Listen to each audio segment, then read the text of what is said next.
Next, let's look at another picture. Now, what do you have to say about this picture?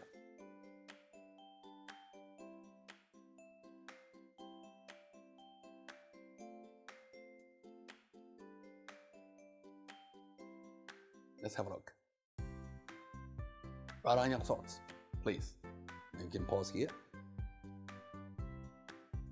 And having done this, let's look at the painting, the drawing, and the interpretation. And you can see there was a narrow longhouse is inclined to the right corner. There are 6 windows at the top and the bottom, and the door is not clear, and there is no figure, no people, no person around. The house is surrounded by an extremely well-drawn fence, and the door is locked, and no persons are seen in the picture. And there are several trees around the fences and 2 hills in the distance, nothing else. What does it reflect? The person, the drawers, their personality, traits, or inner desires. You can see this is highly defensive because the house faces the corner and is self-conceiting. The fence is very well drawn because that's something added to it. I didn't ask her to add a fence. I only asked her to draw a house, a person, a tree, but she drew a fence that takes so long to draw it. So this defensiveness, this self-conceiting is very clear. And there is also the perfectionist tendency. Look at how delicate the fence is. And the self is strong. No window, no people around. So after she came up for analysis, I told her result, and she was surprised at how defensive or how anxious she was socializing. So I invited her to draw again, to be more open up, and this is the second picture she drew. Okay, now you can look for the differences. The fence is gone, meaning the defense is taken away, or at least on the surface.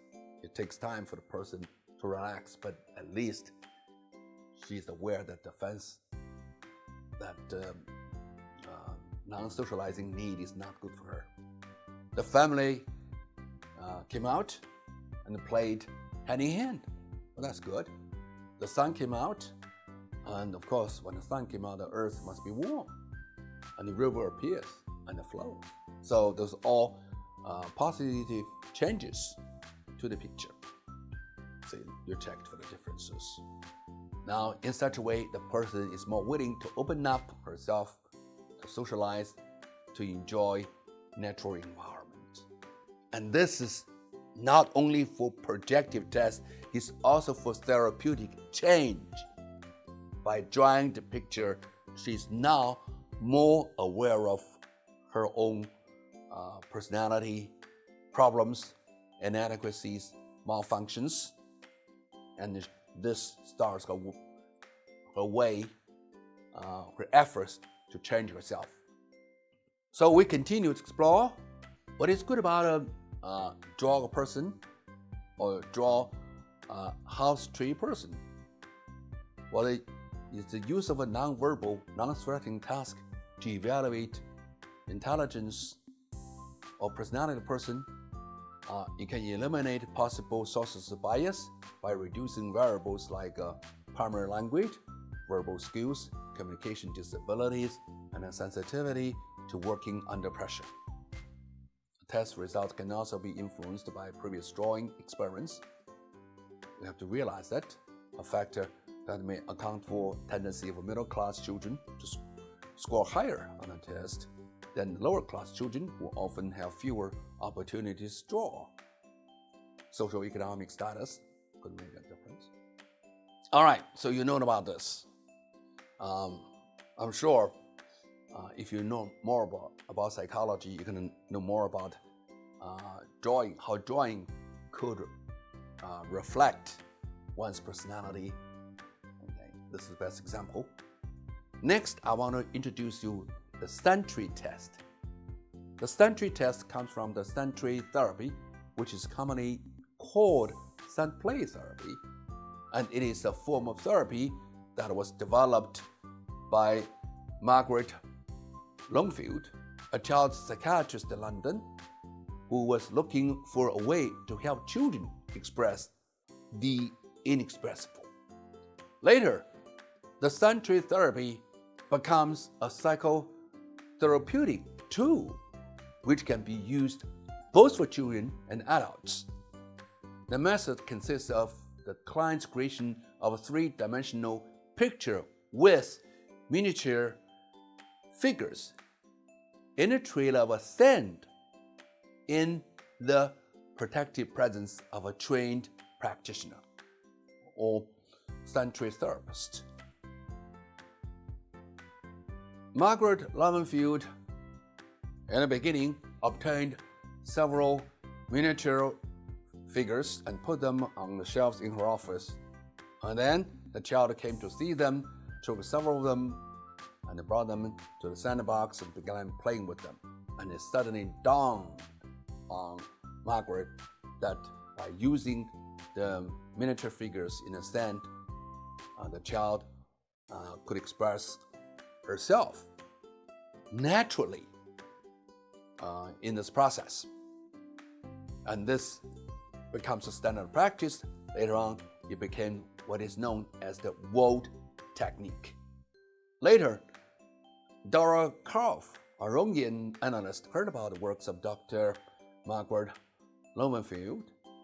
She went to study under her and recognized the use of the Word technique could help children work out their feelings of anger, sadness, and fears. It helped the children resolve developmental issues and provided help for the process of individuation and transcendence. So Dora Karpf became the first therapist to use the technique with children in her practice, which later became known as the Sentry or Sentry therapy. And here are the pictures of Margaret Lowenfield and Dora Karpf. They are the pioneers of the technique.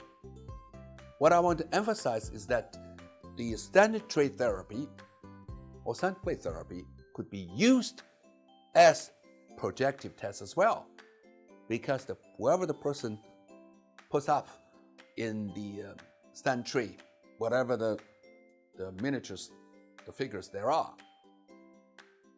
is actually the mind map. We can invite a person to tell a story from the picture or whatever the scene that is created, and that's already a projection of the person's own hidden desires, wishes, anxieties, and personality traits. So let's look at this. Look at the dinosaurs coming. Do you think the people are welcoming the dinosaur, or try to run away from the dinosaur, or try to celebrating the moment, or get panicked with the moment? We don't project our own thoughts as a tester. We want the person who made the scene tell a story, and we can see whatever the traits, the personality traits, the hidden desires or anxieties are shown up there, just like what I've shown before. Let's look at this one, a lonely wolf on a high stand. You want to have the person tell the story. I know this because this is an internet addict, a child who plays game too much. And I invited him to play with Sentry, and this is what he composed of the scene. And I asked him who is the wolf. He said himself. Why on a high stance? Because he tried to fly away. So first time I see a flying wolf, lonely wolf. Very symbolic, very reflective. And here is another one, is two separate houses. This is by another internet addict, a boy who plays internet too much. We can see the house one is perfect for his parents, house two for himself on white one. and then he want to play the game within his own room or house with no disturbance. What are the other things mean? The fence, the pond, the windmill. Well, you could tell a story. Each could be symbolic of the person's internal anxieties or desires. Okay, I'm just give you some examples. Now I want to summarize the tips for using projective tests. There are no correct or wrong answers. They just be projective or reflective. Okay? And exploitation is more important than the solution, because we do not project our own thoughts onto the person or the client. We want the person to talk, reflect more, because this is non-defensive. This is a more comfortable way of expressing herself.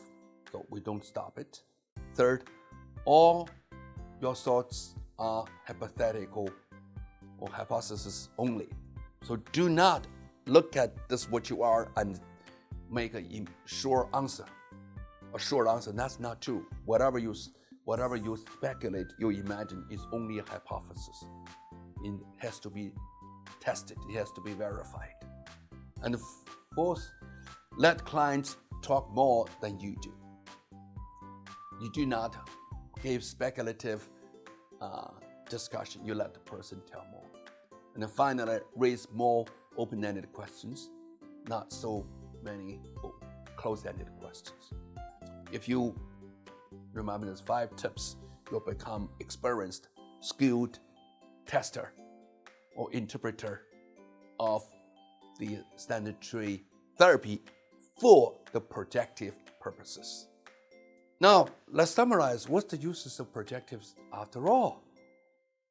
Well, you can look for unfinished business or unfinished the things that the client or the person has.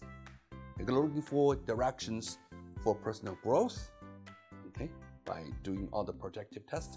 You're looking for black spots. You're looking for blind spots of self-perception, okay, through these tests.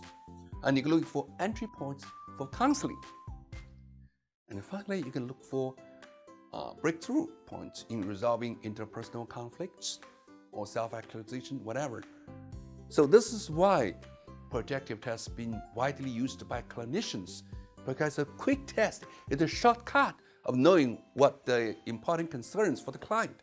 Instead of asking people to tell you consciously, the projective test will give you the answer or the answers unconsciously. Having said all of this, let's look at the strengths and weaknesses of the projective tests.